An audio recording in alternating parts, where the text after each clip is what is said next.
When I recently upgraded my VPC software to the latest version 20240617, I had to reconfigure everything from scratch. This time I decided to set up the Afterburner Detent as well, so I decided to cover everything again in full detail. Thanks to chapter selection, feel free to skip over sections you already know or you do not need.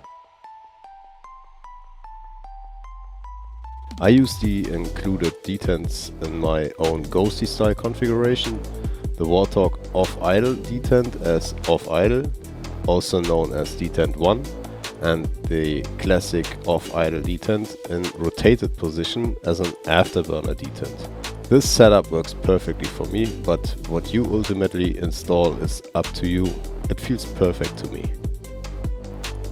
Here you can see both detents as they are going to be mounted. This is the Warthog detent mounted with arrow up. And this is the classic off-idle detent flipped over as Afterburner Detent, arrow pointing up. Throttle in unmovable off position, levers have no play at all.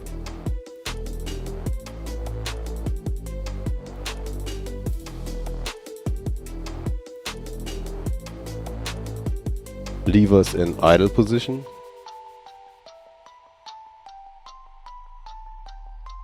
Levers in mill power position. Don't worry, it will truly be mill power in the jet, even if the lever is only around 75%.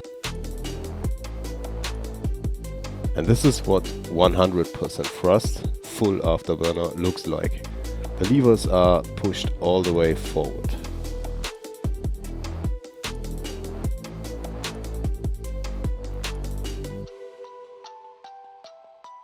Before configuring the hardware, you should first calibrate all axes. Click on Calibrate Axis in the Axis menu at the bottom right.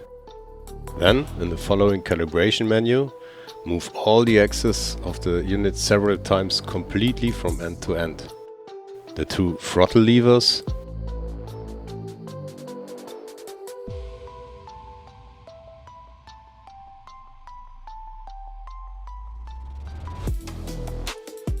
the flaps lever,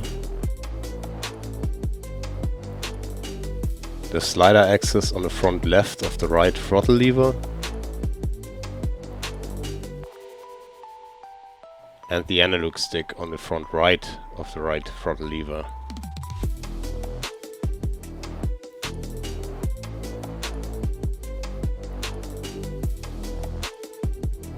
Now select Save Calibration to Profile in the menu bar at the bottom right, and you will automatically return to the Axis page. Then select Save VPC Device to save your profile to the device.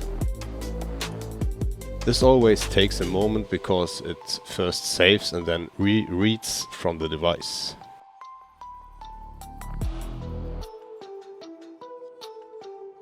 Double-click on P1, which is also called RX, known as the left throttle lever. Here under Axis Math in Calibration, set from no center to both detents. Set the left throttle lever to maximum, that's full afterburner, means 100% thrust. At the sensor input section at the bottom of the Axis source menu, the raw value of full thrust will now be displayed. Double-click in the input field at axis end to adopt this value. Output should be 100% and dead zone 2%. Now set the left throttle lever to mill power, move it to the Afterburner Detent without exceeding it. A 75% output value is registered for me. This will vary from detent to detent. My rotated classic detent only engages at 75% upwards. copy the raw sensor value by double-clicking into the input field of Detent 2 and set an output value of 75%. This works for the Tomcat, the Hornet and the Viper. No dead zone is set. Bring the throttle lever to the idle position, that's all the way against the of Idle-Detent, but not beyond it. Double-click in the input field for Detent 1 to automatically adopt the sensor raw value. Output should be 0% and no dead zone. Finally, as the attentive viewer might already guess, move the throttle lever to the off position. Copy the value by double-clicking into the axis begin input field, 0% output of course, 2% dead zone. To save this and automatically move to the right throttle lever, click Save and Next in the bottom menu bar. The same procedure is repeated for the right throttle lever. Both detents. Right throttle lever at maximum position.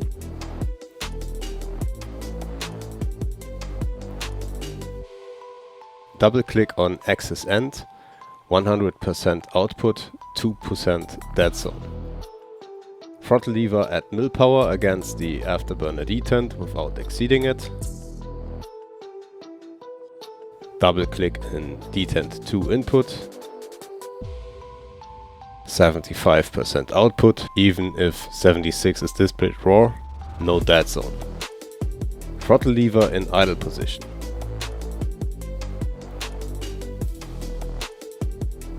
Double-click in Detent 1, 0% output, no dead zone.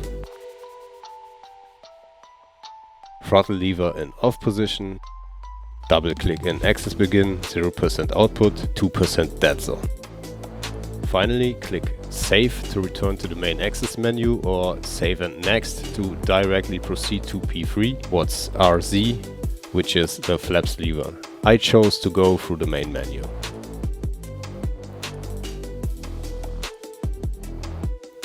In the main axis menu, you can identify the flaps lever by moving it. Alternatively, you can just take my word for it that it's RZ at position P3. By default, it is recognized only as an axis. Here we configure it so that it is recognized as both an axis and a button input. Double-click RZ to enter the sub-menu. In the Access to Button menu, check the boxes for 0 to 20, 41 to 60 and 81 to 100%. Click Save and you're done.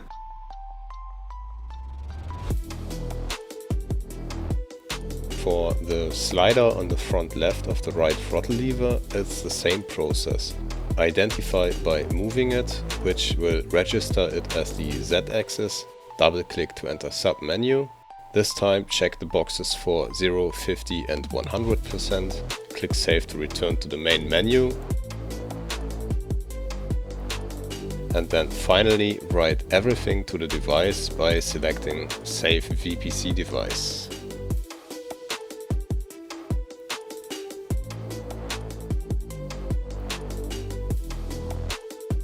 To set the off position range for the left throttle lever, mark the top column at the bottom left in the Access to Buttons menu as Axis 1. Change the type from logic to hardware. Logic only covers percentage ranges, while hardware deals with much more precise raw values.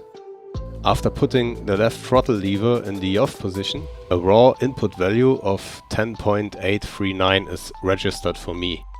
For the range from value, choose something slightly below your value. In my case, I set 10.700. To select the range to value, move the throttle lever to the idle position and choose a value a few hundred lower than the idle raw value. In my case of 12.264 raw, I choose 11.800. I've already tested these values and know they will work for me, but if you need help with troubleshooting and debugging, you can refer to my previous video of Idle-Detent for Dummies.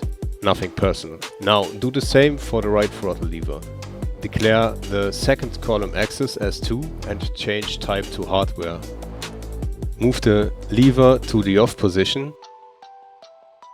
Read the raw value, here it's 9112, and enter a value slightly below it. Here I'll use 8900 as the range from value. Now move the right throttle lever to the idle position and read the raw value.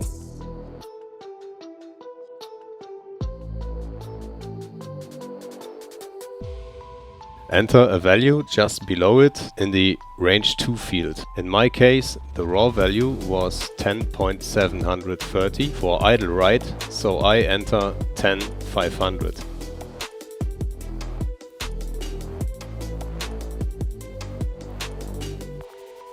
Rows 3 and 4 are reserved by us for the left and right throttle axis 1 and 2. Change the type from logic to hardware. At this point we define the recognition range for the throttle lever idle buttons. Move both throttle levers to the idle position.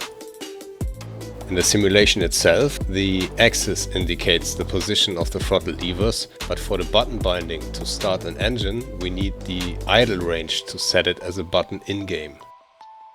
The range from value should be set slightly above the raw value. In my case, the left axis was at 12.235, so I chose 12.200. For the range 2 value, simply set it a few thousand higher. I chose 17,000. The right axis showed a value of 10.730, so I just entered 10.700. And randomly selected a range 2 value of 16,000.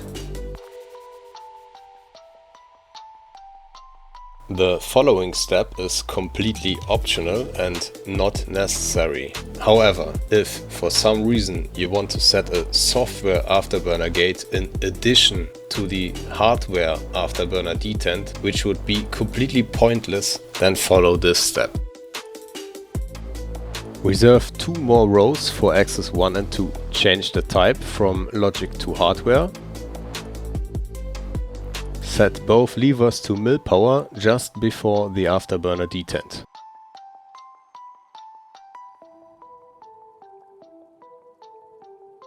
For axis 1, set the range from value slightly above the raw value for mill power on axis 1. I chose 90,900 because my mill value is 90.566. The range 2 value should be above the full Afterburner value. I chose 23,000 because my maximum value is only 22.503. So if I were to set this range, which will later be recognized as a button as the Afterburner gate, this virtual button would be pressed throughout the entire Afterburner range. But it's not necessary, as the device already knows our mill and Afterburner positions. 75% for mill, anything above that for the Afterburner. In German we say doppelt gemoppelt, meaning unnecessary redundancy. For axis 2, set the range from value slightly above the raw value for mill power on axis 2.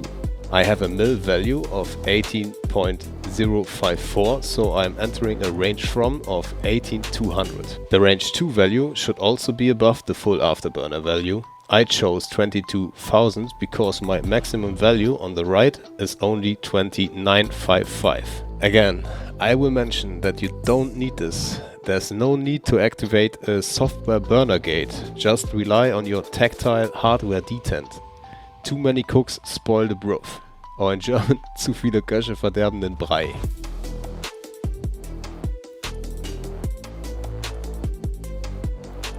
First, let's save all recent changes to our throttle unit. Click on Save VPC Device. Everything we've configured, access to buttons, off idle and detent throttle positions, has only been recognized by our device as physically present. To make sure Windows and any software running on Windows can work with these settings, we need to convert these physical buttons into logical ones. To do this, switch to the Button tab.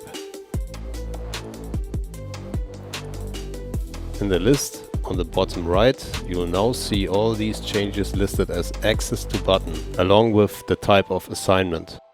For example, in my case, physical button 73 is assigned to the flaps lever range of 0 to 20%. We had checked that box earlier.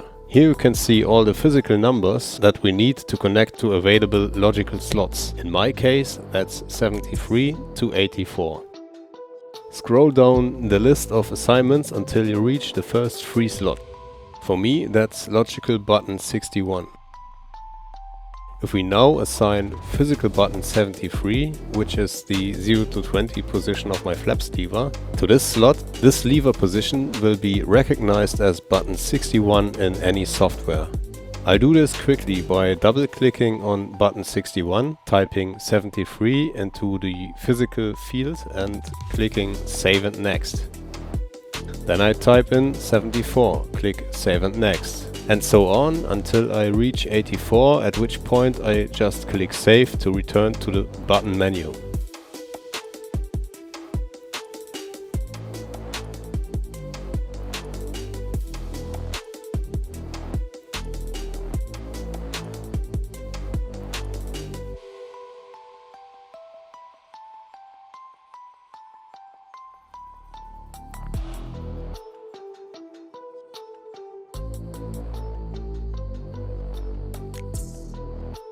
Save VPC device once more.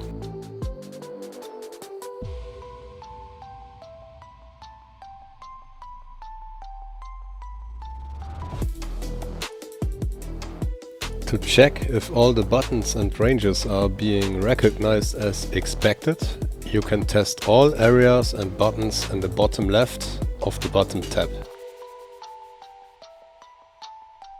Red means the button is currently active. Blue indicates that the button was activated but is now inactive. Gray means the button hasn't been pressed or activated yet. Here you can see when and how well your off-idle or afterburner gates are recognized.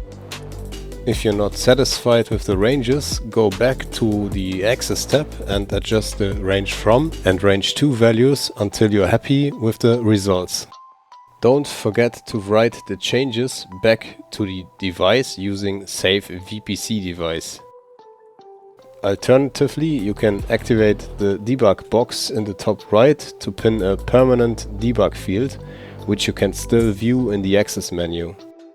Since I've already conducted tests beforehand, my values are optimal for me.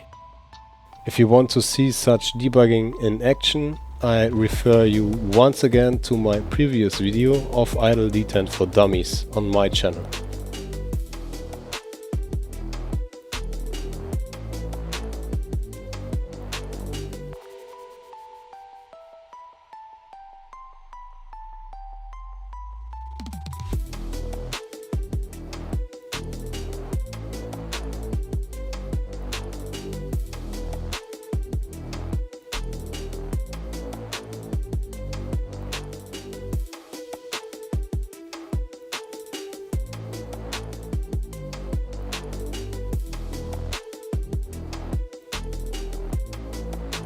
Go to the Options menu and select the F16 or F18 in the Special tab. I recommend setting the Afterburner Detent to off here. You don't need the software detent because you have something much better, a hardware detent that you can physically feel. For the Tomcat, this option is called Enable Afterburner Gate. Optionally, with the Tomcat you can specify exactly at what throttle percentage you want full mill power by entering the value of your detent 2 position. For me that was 75%, so I optionally enter 75% here with a 0 dead zone. The equivalent setting in the Access menu, Hardware Afterburner Detent, is currently only implemented visually and does not yet serve a functional purpose. Swap to the Controls menu of the F18. Go to Throttle Quadrant section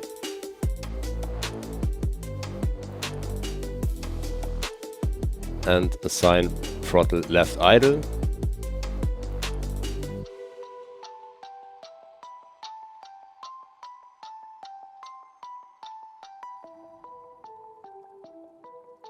Throttle Left Off.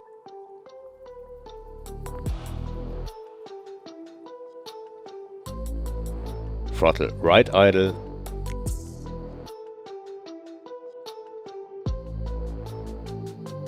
and throttle right off to the corresponding positions of your throttle lever.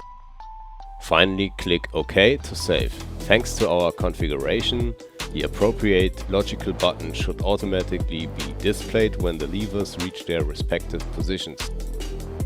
Next, do the same for the F16. Select it in the Controls tab, go to the throttle quadrant category and assign throttle off and throttle idle to one of the two throttle levers. I always use the left one and later link both. They will be fully synchronized to each other anyway once locked together. Click OK to save. Finally, we'll configure the F14. Select the F14 pilot, go to the throttle section and assign right engine cutoff and left engine cutoff to the respective off positions of your throttle levers. Unfortunately, the Tomcat doesn't yet have an option for idle positions, so when you spawn in a cold start, you'll have to move the throttle levers to mill power and back to off before off and idle positions are probably recognized. Perhaps Heatblower will address this in the future. Click OK to save. You shouldn't have any problems assigning off idle to your throttle lever positions for any other modules either. A10, for example, works perfectly as well. And the mill power detent fits perfectly for orbiting in autopilot, transitioning or weapon delivery runs.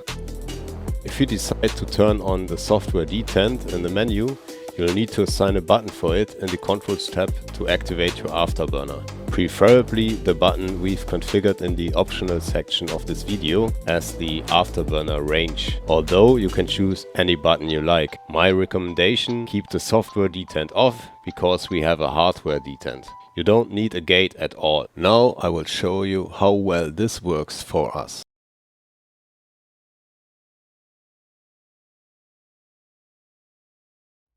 Here we are in the F14 Tomcat. Let's go for mill power. As you can see, there's a clear resistance at mill power. Even though we're only at 75% on the throttle, full mill power is engaged. And now into Afterburner. It's so easy to go back to full mill power. And here's idle. This is how it looks from the outside.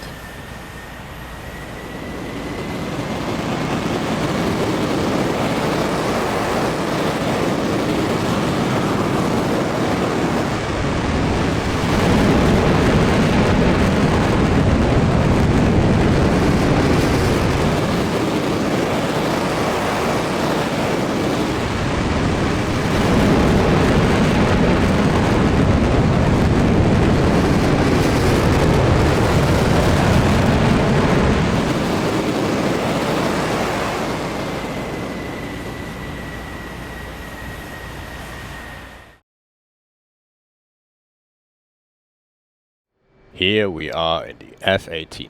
You can read the RPM and fuel flow over here and compare it to the in-game throttle as well. As you can see, we reach 100% RPM at mill power with a fuel flow of 9.6 on each engine. Now engaging the Afterburner. The RPM is still at 100, but the fuel flow jumps to 25,000 each engine.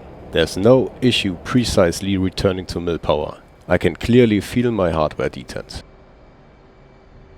And here's idle. You can even regulate the Afterburner intensity. 25% of the throttle range is reserved for it.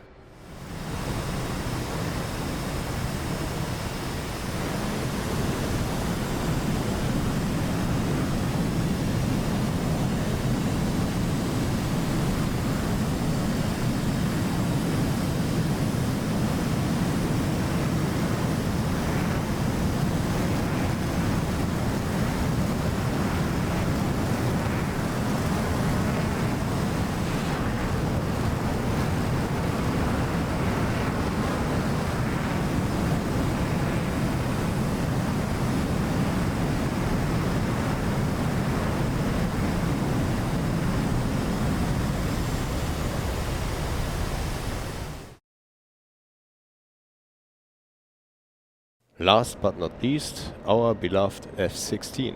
It's a bit tricky to read the fuel flow here since the gauge is on the right side of the cockpit. Fortunately, the throttle visually lifts once you enter the Afterburner range. There's a clear resistance at mill power. The Afterburner is easily adjustable.